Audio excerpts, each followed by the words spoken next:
They say it takes 2 days for your dog to start eating your body. It was like someone hit me in the chest with a sledgehammer. I collapsed to the floor. I must have hit my head on something because by the time I regained consciousness, my forehead was sticky with blood. My whole body felt sore. I could breathe, but only just barely.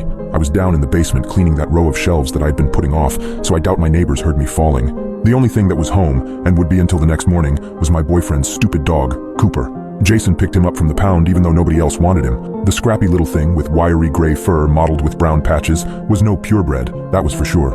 I wasn't a dog person, but Cooper was quiet, didn't pee in the house, and Jason took care of him most of the time. I was now hating the fact that Cooper was so quiet. If he nonstop yapped, perhaps someone could have come over and helped. But no, Cooper just meandered over to my fallen body and stared at me for an unnerving amount of time. He didn't do anything. He just stood there, staring. I tried to make my mouth work, tell him to go get help, but all I could do was make this dull, gurgling sound. My tongue felt thick and unusable, and all Cooper did was stand there and stare. He finally approached me, sniffing my head and whimpering ever so quietly. His warm tongue lapped against my bleeding head, which stung at first, but it did feel better after a few licks. After he'd cleaned up the blood, he backed up, nuzzled at my neck, and whined again.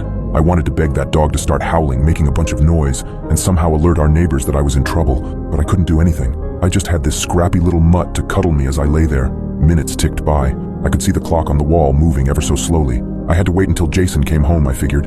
He was going to be home tomorrow morning. I could last that long, right? I didn't feel like I was getting worse. I just had to wait it out. I could do this. I could live long enough for this. What I didn't count on was Cooper's lunchtime. Cooper got fed 3 times a day. Jason spoiled the mutt. He got that fresh foodstuff from the pet store that cost almost as much as our groceries, but Cooper loved it. But when noon came, and I was being a terrible owner and not getting up to feed Cooper, he got impatient. His little claws clacked across the linoleum as he paced back and forth. He pawed at the fridge before returning to my side with his little whines. Why wasn't I feeding him his lunch? He was clearly going to starve to death, even though I'd given him his breakfast. A half hour past his lunch, Cooper growled. I'd never heard him growl before, but he sounded genuinely pissed off. I couldn't see him, but I could just imagine him glaring at me. I half expected him to finally bark for the first time since we'd taken him in. Instead of barking, though, he bit me. His teeth sunk into my calf, hard. It was agonizing, only made worse by the fact I couldn't scream.